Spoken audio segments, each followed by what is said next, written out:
the AOT Program Director, working closely with the Director of the Conservator's Office, Alison Livingston, who's the Program Director for the Citywide Case Management Service, the AOT program there, and then Heather Venisse, who's the AOT Program Coordinator with the Department of Public Health.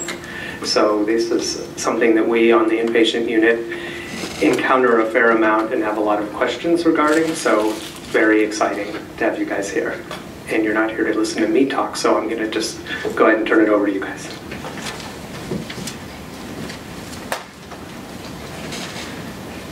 Okay, so I'm Angelica, and again, I'm the Director for Assisted Outpatient Treatment. I'm just going to do another quick introduction.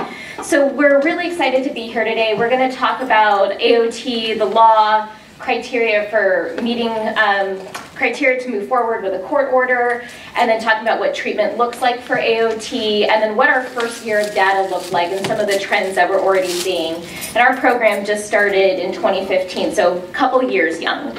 So want to introduce Heather Venisse, who's going to be doing the initial part about the history of the law and then the law in California and how it's being implemented in San Francisco. We have a lot to talk about today. Alison's also going to be doing a case presentation for one of our individuals who was court ordered to participate in treatment. So we're going to ask that people hold off on questions until the end, just so we can make sure we have plenty of time to get through the material. And we are more than happy to talk about specific cases over the phone. This is probably not the right setting to do that, but you're always welcome to call us to consult about specific cases. So I'm going to give you the phone number now for our referral line, so you can do that if you'd ever like to. And that number is 415-255-3936. And with that, I'll turn it over to Heather.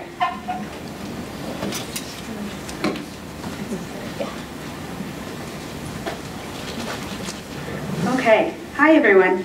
Let's see, let me make sure I know what I'm doing here. Okay, so I'm Heather. I'm the program coordinator with AOT here, and I'm actually the rookie of the team. Alison and Angelica actually started the program here in San Francisco 2 years ago, and I've been on board for about 6 months now as the program coordinator. So if there's anything I get wrong or can't answer, I will defer to Angelica and Alison. Okay, so none of us have any disclosures. So I'm going to start by talking a little bit about the history of AOT, and then we'll go into some more of the specifics here in San Francisco. So AOT is something that exists nationwide.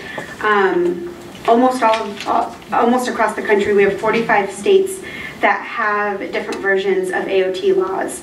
The legislation does vary from state to state, as well as from county to county. So while AOT exists across the country, it can look very different. Each program looks a little bit different.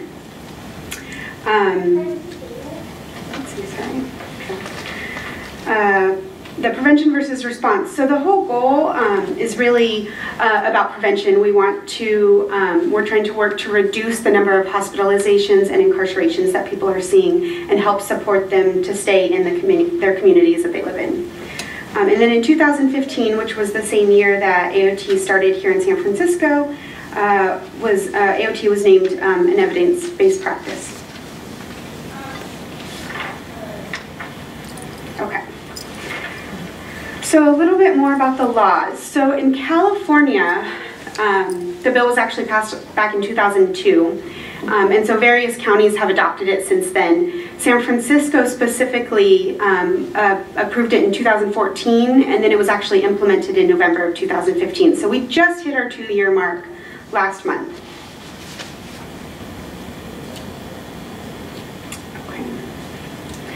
Okay, and so as was stated earlier, it's assisted outpatient treatment, but more commonly a lot of people use the term Laura's Law, which is based off of an actual person. Laura Wilcox was a college student who was working in Nevada County and was shot and killed. So the name that's where the name comes from. As we talked about, the state passed the bill, and then it's up to each county if they want to implement the program or not. So I'll get into this in a little bit, but I think we have 18 counties in California that have implemented a version of AOT.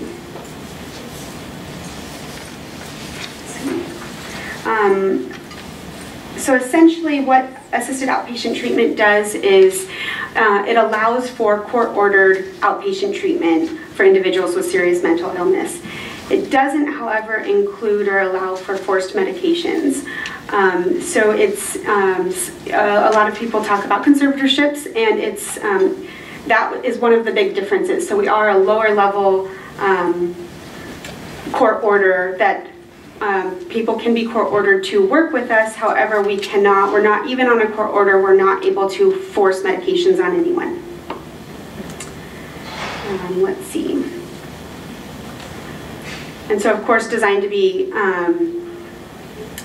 sorry, I lost my train of thought. I'm sorry about that. Sorry, I got off track. Designed to assist individuals with severe and persistent mental illness who are not engaged in treatment. Let's see.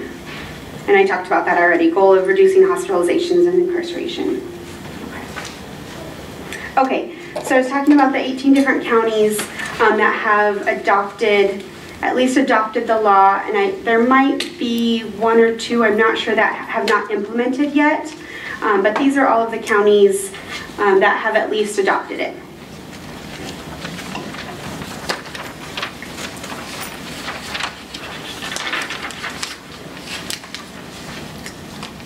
Okay, so AOT is meant to be really flexible and work with people in the community, meeting people where they're at. So we really are community-based, a multidisciplinary team, which we'll get into in a little bit, and we really will meet people wherever they're at, whether that's here in the hospital, whether they're in jail, whether people are out on the streets and in encampments, or if they are in a home or shelter or somewhere.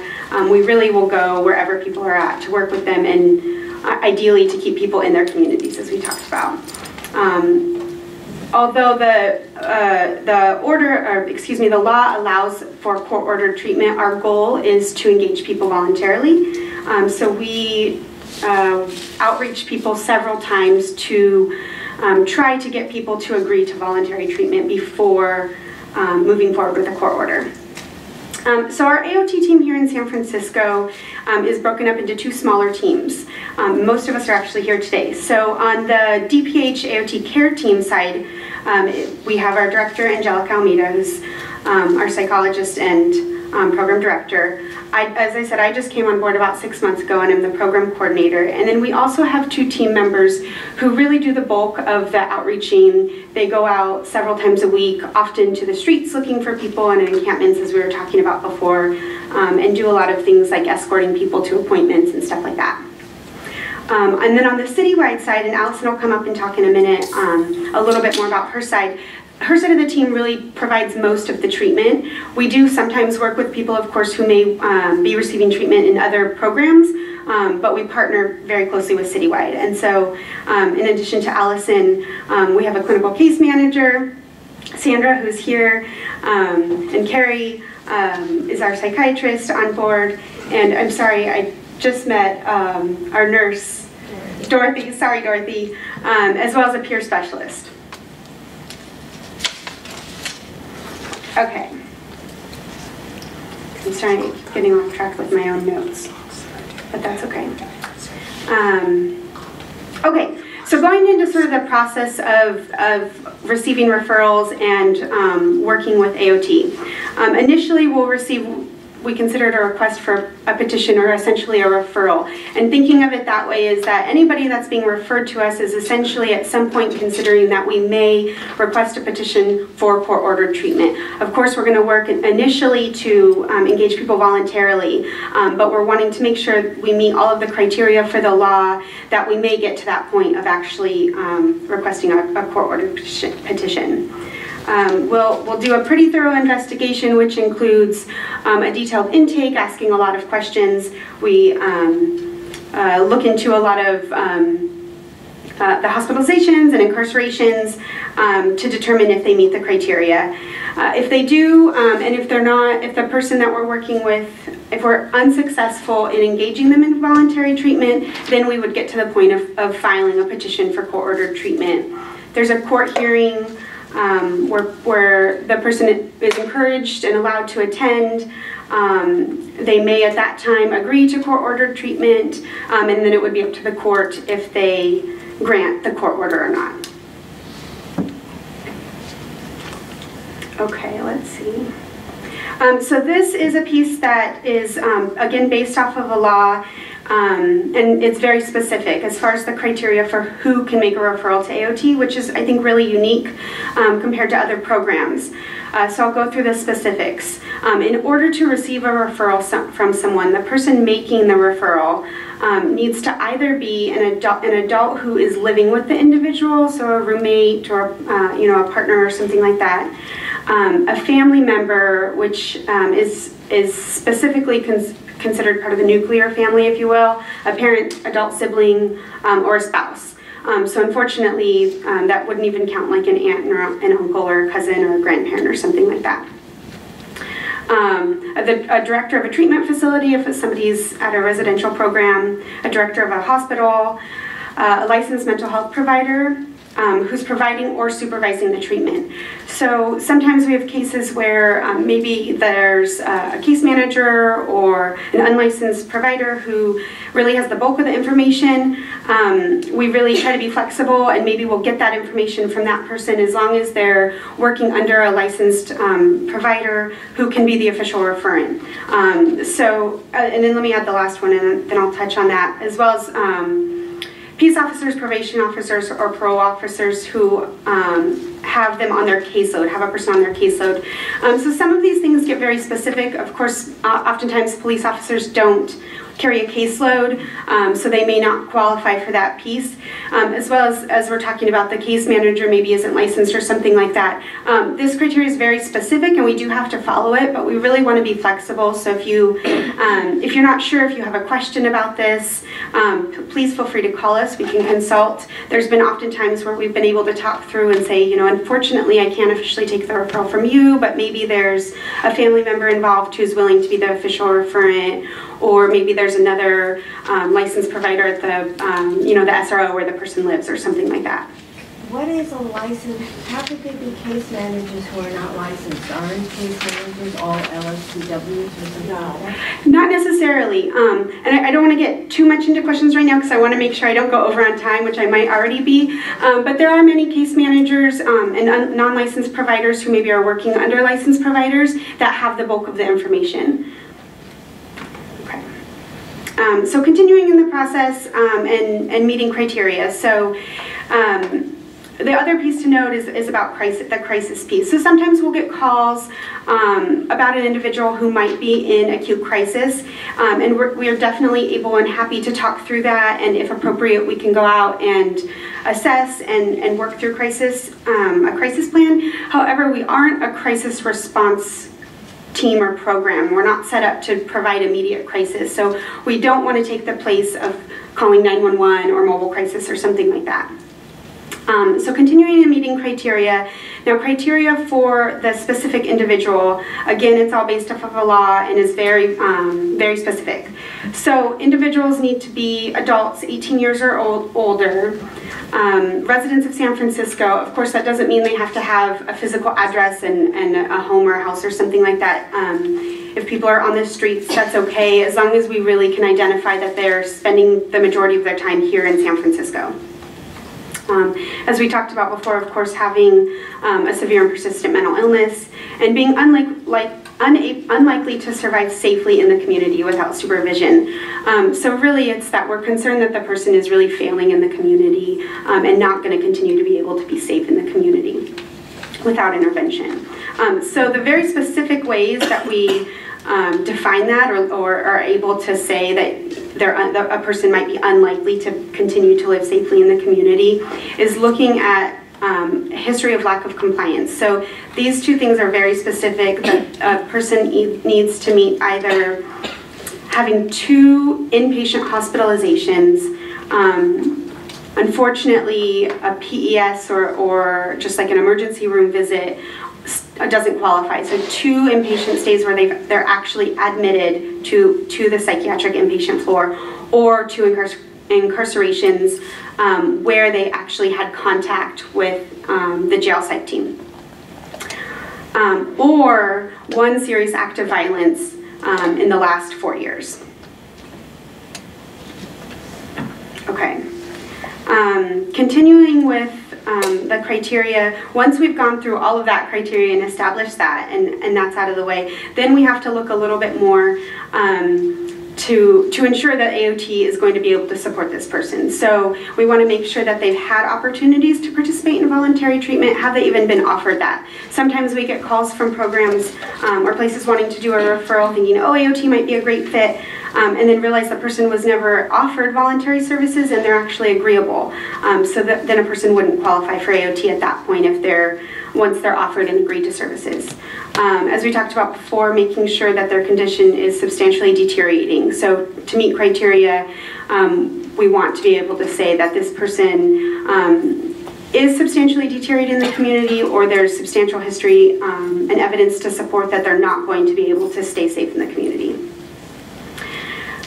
Also that AOT would be the least restrictive option. So again, going back to if they're agreeable to voluntary services, we want to start with voluntary services. On the flip side, maybe they need something more restrictive like a conservatorship or maybe even a locked facility. Okay. And that again, as we're talking about, that AOT is needed to prevent relapse and deterioration. That the goal is, and the idea is that without AOT, the person would be likely to continue to deteriorate.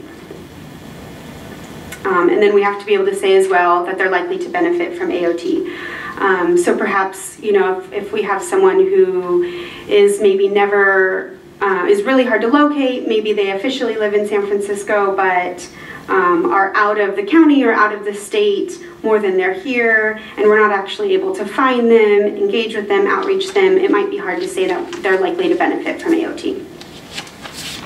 And then of course we continue to offer services throughout. Voluntary services is always the initial goal, and whether they meet criteria or not, we can always offer voluntary services.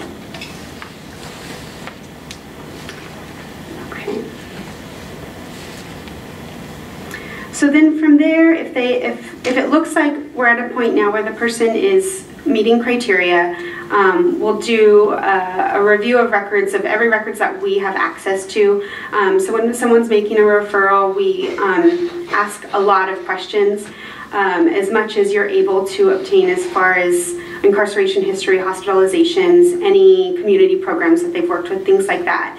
And then we have access to things like the LCR, some jail records, and so we'll do additional research on our end.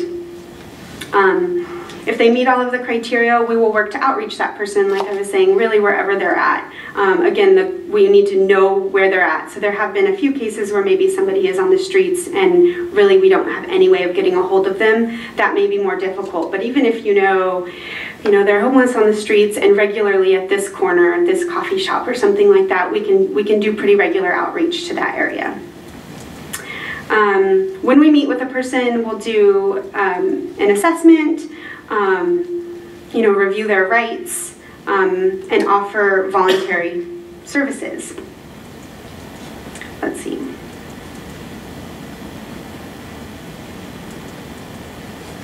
So if they accept voluntary services, of course that could look a lot of different ways. We would not pursue a court order. It may be sometimes with our citywide team, if there's capacity, we can refer even voluntary clients, or it may be a program that they maybe were minimally connected to before and helping re-engage there.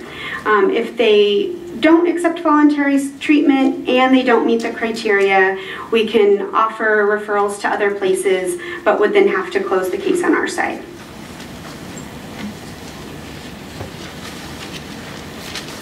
Now, if the person does meet criteria and continues to refuse voluntary services, we'll continue to outreach and attempt to engage the person for at least another 30 days. We really, really work hard and put a lot of effort into engaging people voluntarily. And the program in the 2 years that it's been in existence has been pretty successful in supporting people to engage voluntarily. If after 30 days the person is still not agreeing to voluntary treatment, then we will start to look at filing a petition for a court order. So let's see, a court order. So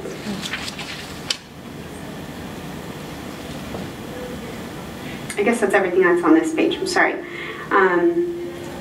So yeah, so then we would file the court order, which goes into here. So if we file, if they decline voluntary services and we decide to file a court order, you know, a couple of different things can happen. Sometimes at that point, a person then becomes agreeable and says, okay, you know, fine, I don't want to go to court, but I'll participate. And we may decide on a settlement agreement, which would mean the court order would still be in place and the person is agreeing. The person is encouraged and has every right to go to court, and we'll have a public defender as well. If they continue to refuse, then it would be the decision of the court. If the court grants the order, the person then becomes ordered to participate in AOT treatment for up to 6 months. And in that time, again, the person can say, no, I'm still refusing, and they're court ordered, or oftentimes at that point people are agreeing and will participate in treatment. From there, most of I guess all of our court-ordered people will then go to Alison's team, the citywide team, and Alison will talk a little bit more about that in a second. And we'll monitor on the DPH AOT side of things. We'll continue to monitor for court and go to court approximately every 2 months for updates on how the person is doing in treatment. I think I'm getting ahead of myself now. Yeah, so that's 6 months.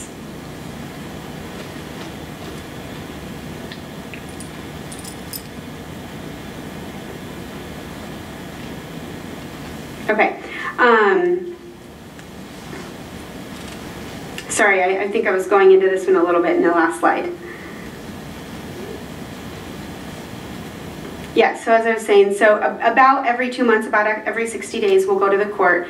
It can be sooner if need be, to just provide an update. And again, as I said earlier, that the court can order people to participate in treatment. And to meet with the care team. As far as 5150s, so as I said earlier, so AOT doesn't give us any extra way of forcing medications. Even if someone is court ordered, it doesn't, it's supposed to sort of not a lot of teeth behind it.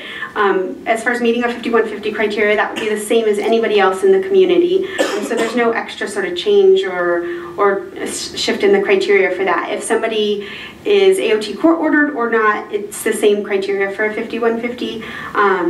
And that does happen often. If someone is court ordered and they meet criteria, we'll continue to assess and we can write 5150s and help people through that process if they meet that criteria. But it doesn't look any different than if somebody isn't court ordered under AOT.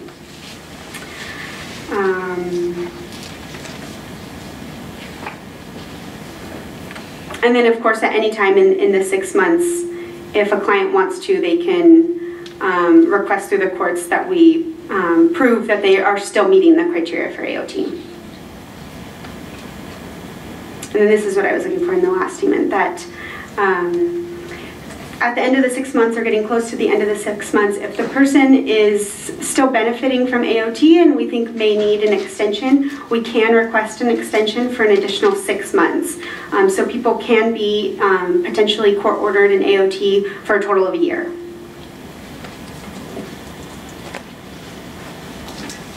Is that the fine? Okay. So Alison's going to come up now and talk more specifics about the actual treatment. Yes. Hi, I'm Alison Livingston. I am the clinical supervisor for citywide assisted outpatient treatment. I'm excited to have the other part of my little team here, Dr. Carrie Cunningham, psychiatrist, who's also working with the client that I'm going to present on. Dorothy Talaveros, our incredible nurse, is also on our team, and Sandra Garcia, the case manager on our team.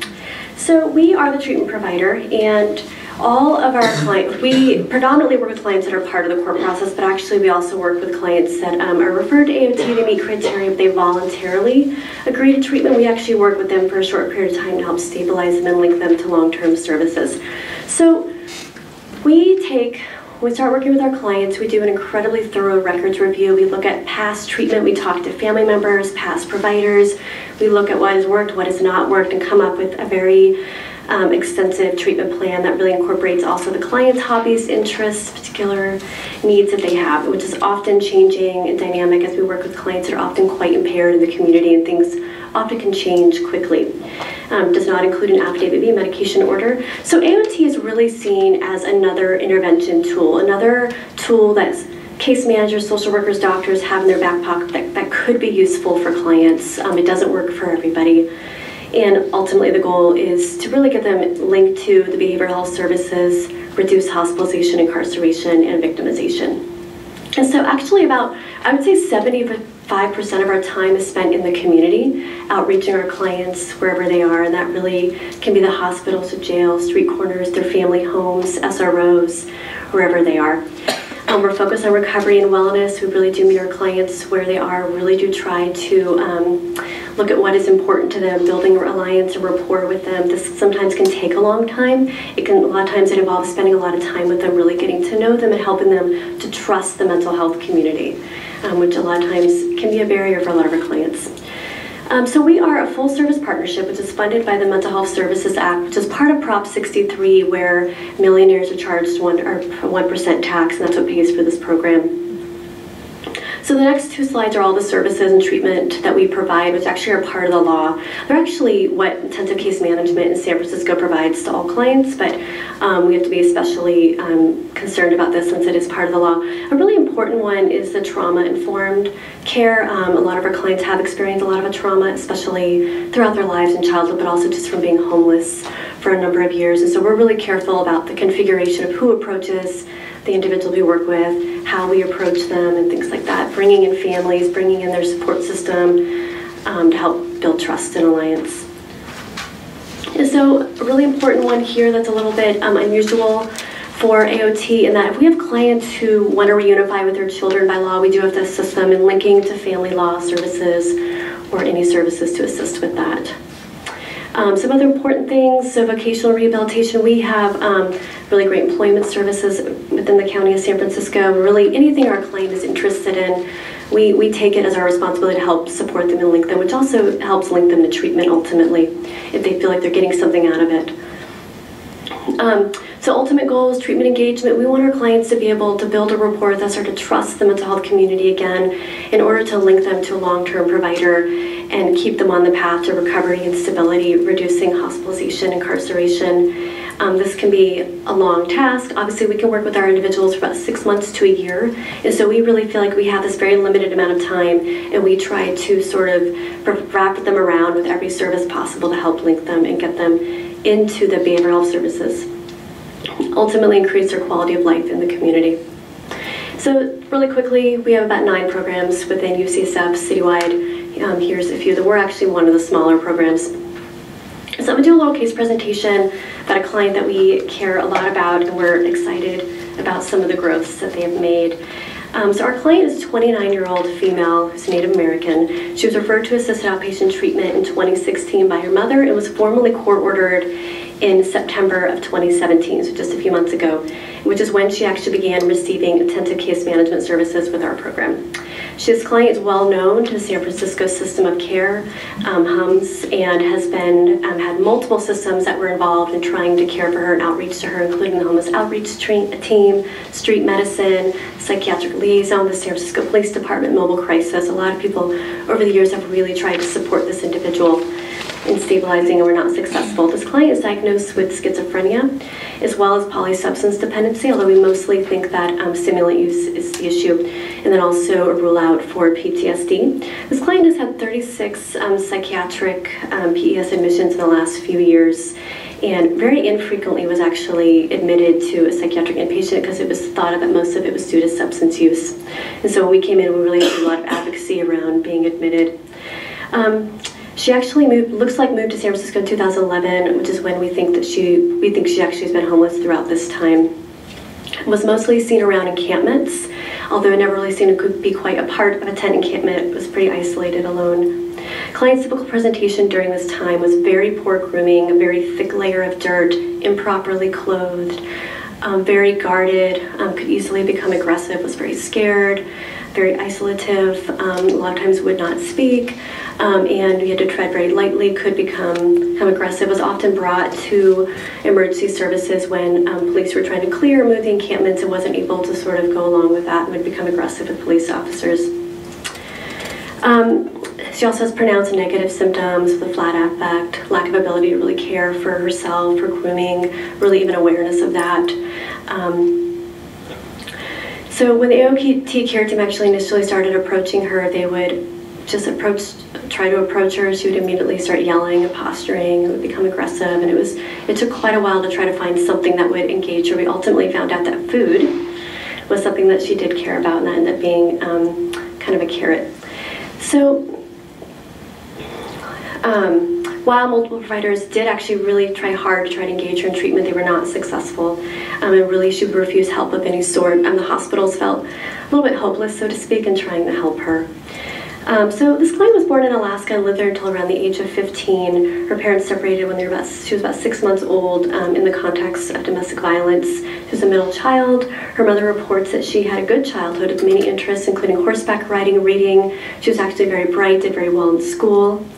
Her mother remarked that when around age 12, something started to change, personality started to change, and we think this is when the mental illness was starting to set in. She started to become more withdrawn, not doing as well in school, and demonstrating some bizarre behavior. Her family moved to Montana in her adolescence in order to have greater access to mental health services. Client also has a 9-year-old daughter who is in the custody of her mother due to neglect on the client's part. Also, her father has severe mental illness, which is important. So within about 2 weeks of us working with her, she was sent to the hospital on a 51-50 as we were trying to assess her and determine that she really couldn't care for herself. She couldn't clothe herself properly, wasn't willing to even accept services or help. Medical issues were continuing to worsen and wasn't able to work with us around housing. We really felt that was due to her mental illness. While at the ER, she had to be sedated and heavily supported in order to bathe, in order to also she had severe body head lice in order to be treated for that, as well as to be treated for other medical issues. She was raced, so borsodic medication, and this is when things really started to change. She was on Haldol and olanzapine. Also, it was determined that she had some anemia actually from the lice. And so slowly during the hospitalization, she began to show more affect, more engagement. She began to be able to meet with us for longer periods of time, even if it was just a couple minutes. It slowly increased.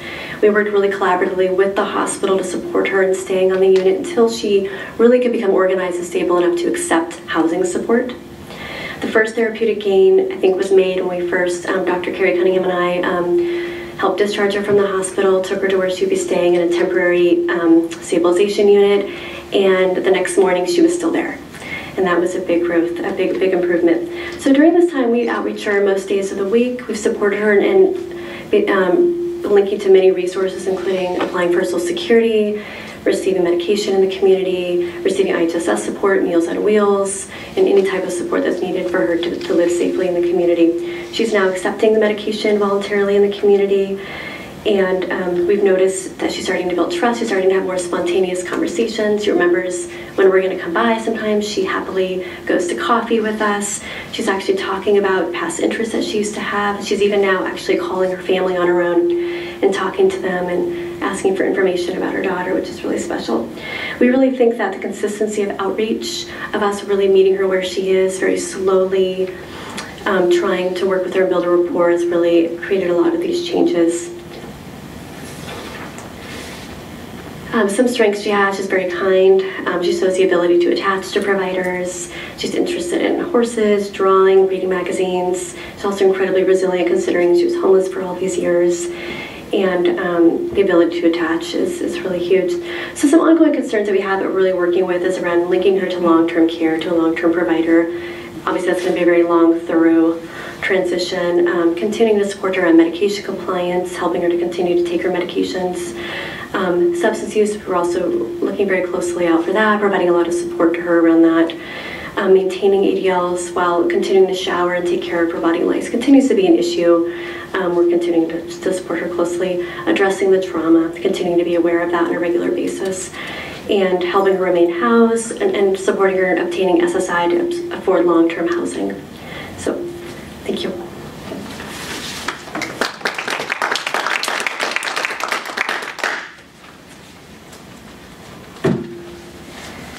Okay, so I'm going to spend a little bit of time talking about our first year of implementation, which would have been from November 2nd, 2015 through November 1st of 2016. We're currently in the process of analyzing our second year of data, so we'll have that in the near future, and we'll talk about that with our annual report in a little bit.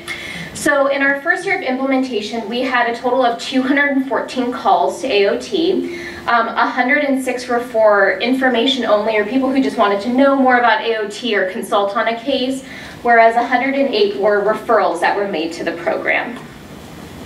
So this just gives you an idea of the referrals over the course of our first year, number of referrals for each month. As you can see, there was a big spike our first month of implementation, which isn't surprising. A lot of people are waiting for AOT to come online, including family members. So we got most of our referrals in our first month of implementation.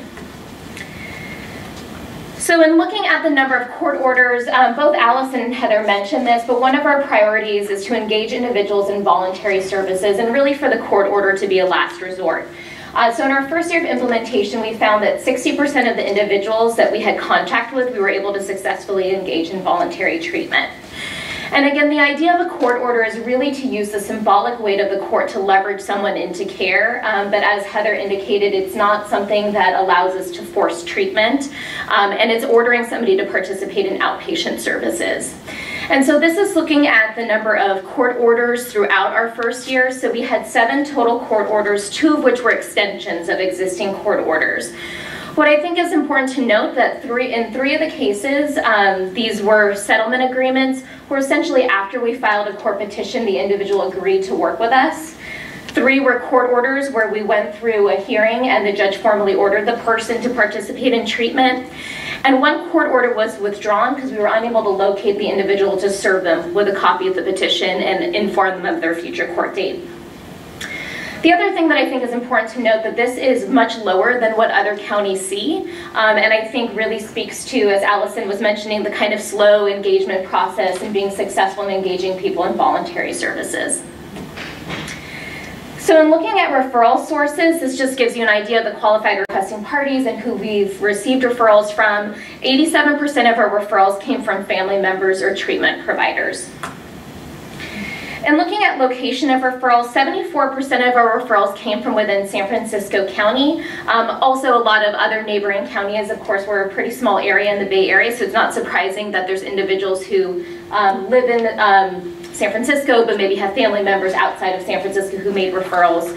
One thing that was surprising to us is that 9% of our referrals came from out of state, which all came from family members where their loved ones had traveled to San Francisco and they were trying to find services for them. So in looking at gender, most of the individuals that were referred to us, outreached, or court ordered were male. And looking at ethnicity, it's a pretty diverse group of individuals, but again, for individuals who referred, outreached, and court ordered are predominantly white or African American. And one thing, you have 2 ethnicity slides, and that's our fault because we forgot to put an age slide in, which does exist, so I'll tell you about it, but you don't have it in your packet. So for individuals who were referred and outreach, primarily were between the ages of 26 and 45. What was interesting is that for individuals that were court ordered, it was actually skewed slightly higher. So our age group for individuals who were court ordered were between the ages of 36 and 45. So just slightly older.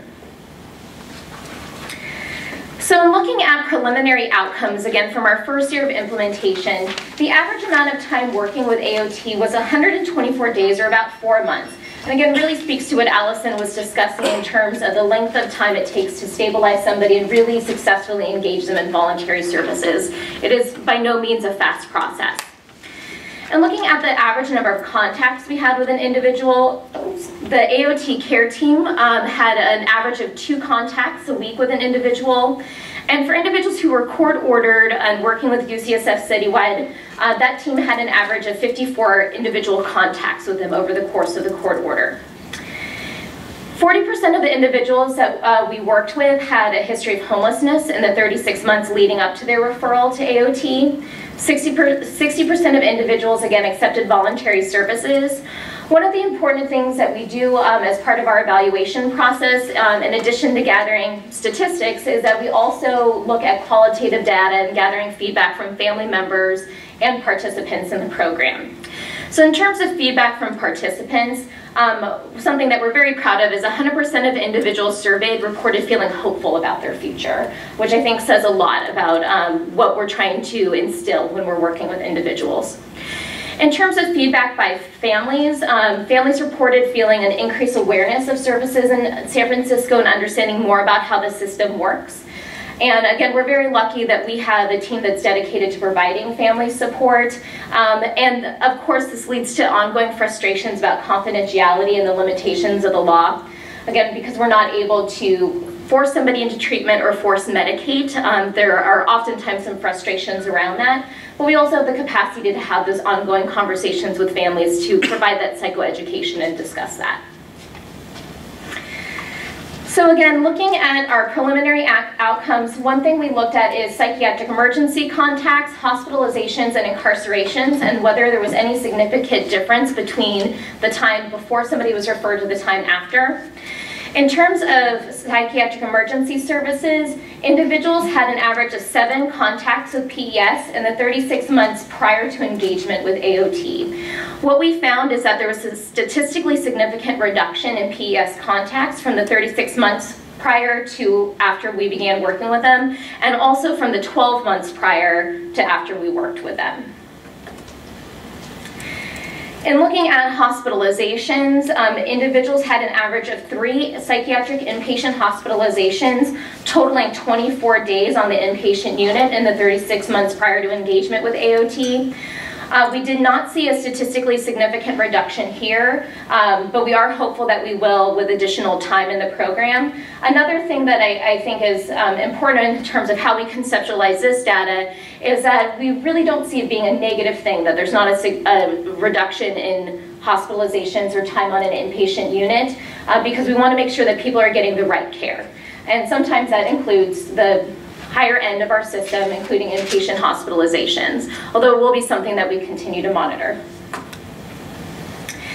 And looking at incarceration, individuals had an average of 2 incarcerations in the 36 months leading up to AOT, totaling 44 days incarcerated.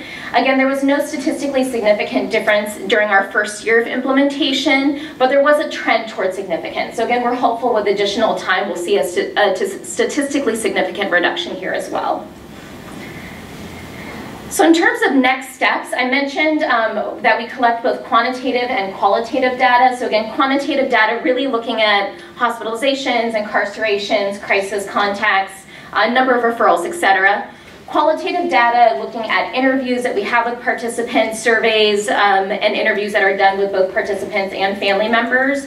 This is something we have to report to the State Department of Mental Health on an annual basis.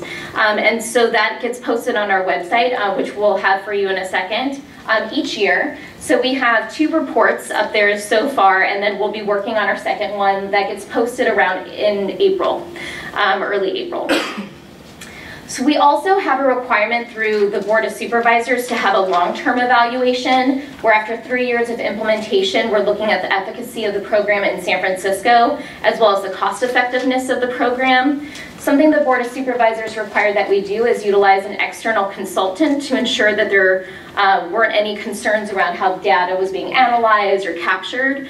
So we were working with Harder & Company to provide that assessment for us. And so we'll be presenting that to the Board of Supervisors later in 2018, after we finish our full 3 years of implementation.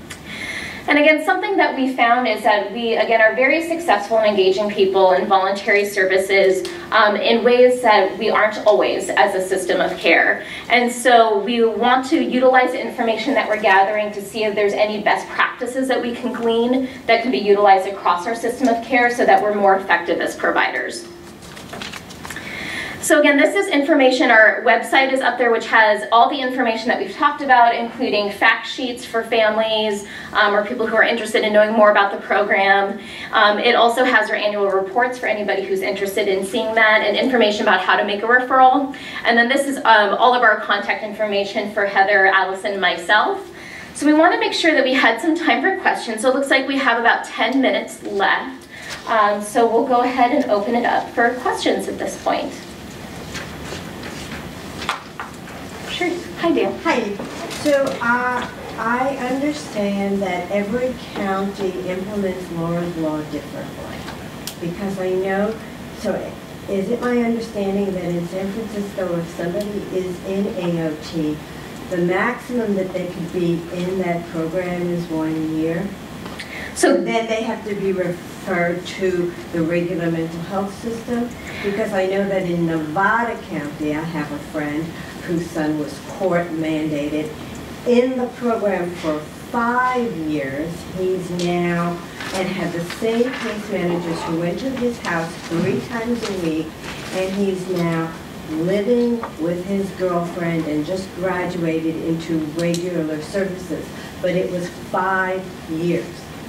Yeah, so technically under the law, what it allows for is a court order and then an extension for 6 months. Of course, every county looks at the law a little bit differently, so I can't speak for what Nevada County has done, but in terms of how we've implemented as well as a lot of other counties, it's a 1-year time period. What happens if at the end of that 1 year, the person is still not doing well? Yeah, so that's a great question. So if somebody's still not doing well, even with a court order, something we would always look at and work very closely with the conservator's office is to determine whether that's a more appropriate route for them or how to best work with the individual. So it might be that we're looking at that. It might be that somebody is doing well and that they engage in treatment for a short period of time, but then maybe deteriorate and get re-referred back to AOT, and that's fine. So it's not a one-time referral during one's lifetime. It's that we have the opportunity to have a 1-year court order, and then we may get somebody who's referred back to us later on. Please. What do you think the best practices for engagement are? Like, what among these various things, like in the case study and others, have? Yeah, I mean, and of course it's anecdotal at this point. And I think something we've talked about internally is how frequently we're able to outreach individuals and building that relationship and rapport that I think makes a big difference in having that flexibility. And so I think that that's a large piece of it for us. And I think for all of us in terms of the leadership of AOT, we really look at it as it's our responsibility to engage someone, not for somebody to show us that they're particularly interested in treatment. Of course, that's not the population we're working with, but it's more incumbent on us to meet people where they're at. So I think part of it might also be that mindset. Please. I have 2 brief questions. One is just, you talked about the Board of Supervisors, and they are concerned about cost. And it's like, you said 100 people? So in terms of people who are... person, just what is the cost? Does anyone know? Of what it looks like per person? So that's not something that we've calculated yet. That's something that we'll work on over the course of our evaluation. It's 100 people total, right? The population is 100 people? So we had 214 referrals in our first, 214 calls in our first year of implementation, 108 of which were referrals. And my next question is simply, we're all concerned about the time that we spend with administrative efforts that are mandated. And supposedly, according to the New York Times, every third dollar in our most expensive in the world healthcare system delivers no care, only administration and profits. So what I wonder about is, with this program, how much of the funding could be diverted to actual clinical care? And along those lines, I'm always worried about fragmentation of care as a child psychiatrist. So I've had meetings where like there's 18 people caring for this one child, and that doesn't really help the child. You know, it would be better if it was one person, you know, who basically was fully clinically competent and caring. Yeah, so that's not, I'm not able to really quantify what it would look like in terms of how much time we spend administratively. I will say that all of us spend quite a bit of time in the field outreaching individuals, so there's not a lot of what we do that's administrative costs.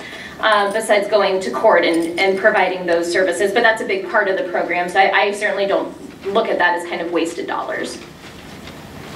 Does that help answer your question? And then the fragmentation of care, because you talked about how sometimes if there's continuity of care, that makes a big difference, because it takes people so long to trust, a mental health provider. So I'm just wondering, is there some way to design a program where the people who really do need services can just sort of be seen by someone they've already established rapport with?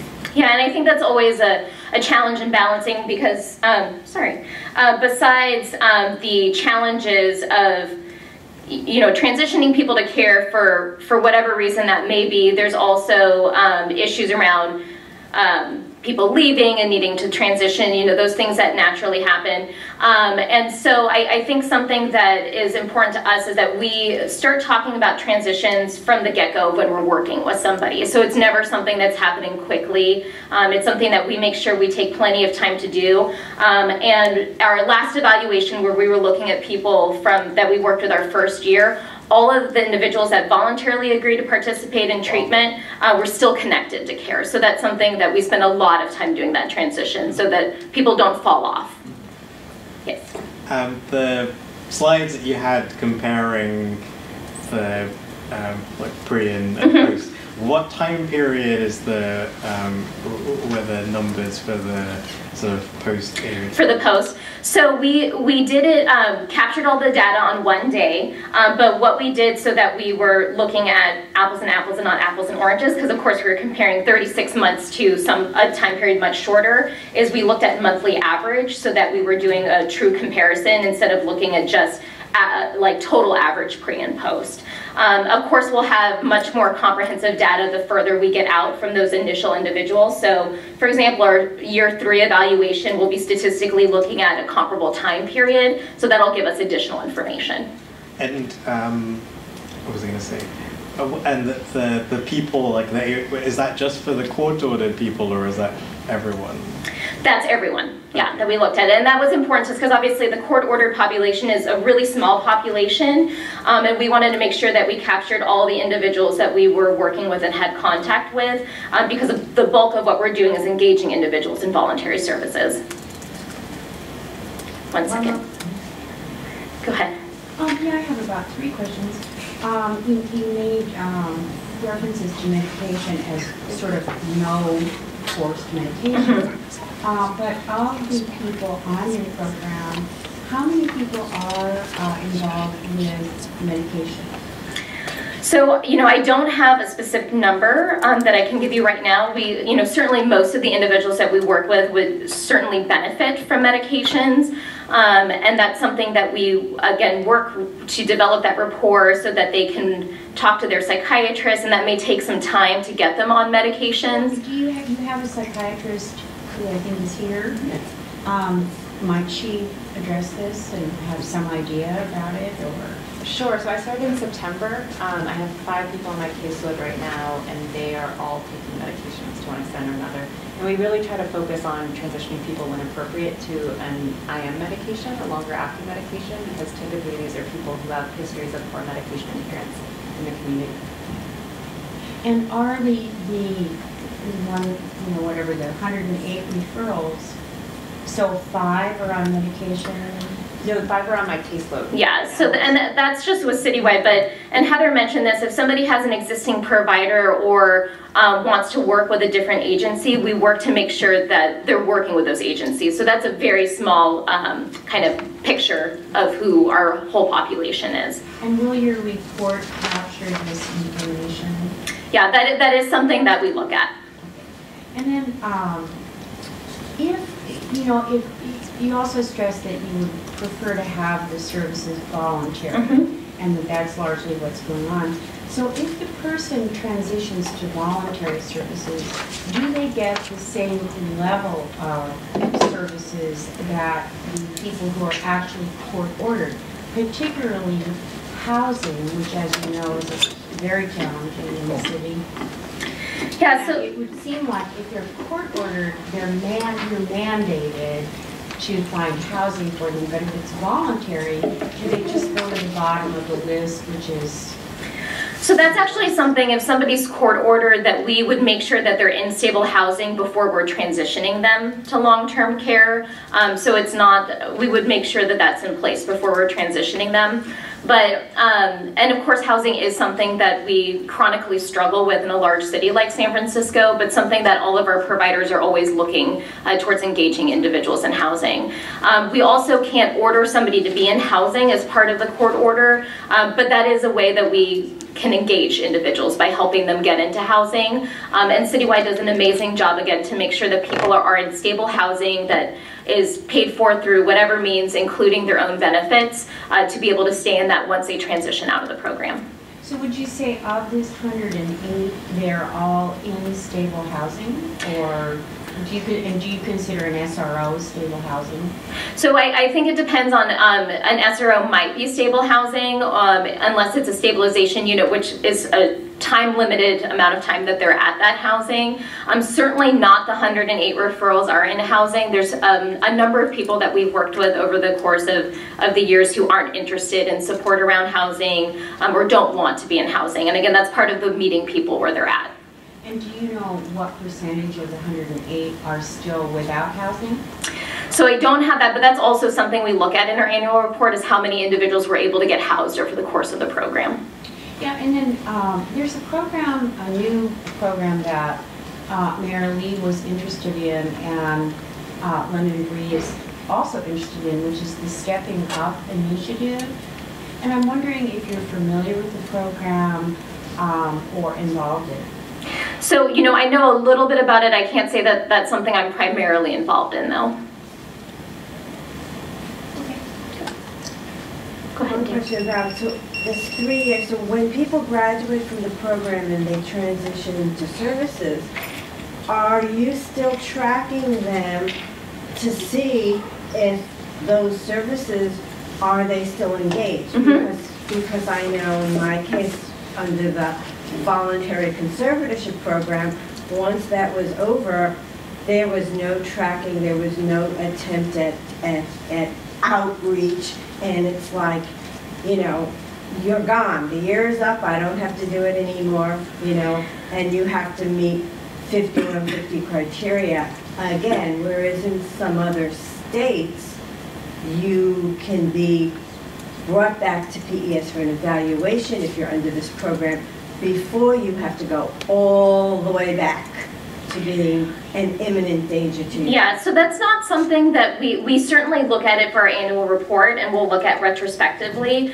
One thing we do when we're transitioning care to other agencies or other individuals and case managers is that we really talk specifically about what the criteria is for AOT and when they should give us a call to re-refer somebody to AOT that's indicated. Again, the last time we were looking at the retrospective data, all of the individuals we had connected to care were still in care. Okay. I think we maybe have time for one more question if somebody has any to wrap it up. Please. So how is your working relationship with PES? Like, it seems like you feel like your client would benefit from hospitalization. I mean, are you able to work with them to get them into? Yeah, so again, we don't have any priority or particular weight in terms of a client being under AOT to get them onto an inpatient unit. But we do work really closely with PES or any of the other hospitals where we might be sending somebody if they meet the 5150 criteria. And one thing that I think is important, as both Allison and Heather mentioned, is we spend a lot of time gathering a lot of information about the individuals that we're working with. And so part of what we do if somebody does need to go to the hospital is we provide a lot of historical information to the hospital so that they have that, which I think has helped us in being successful for advocating for them. Okay, great. Well, again, you have all our contact information, so please don't hesitate to contact us with any questions, and thank you all very much.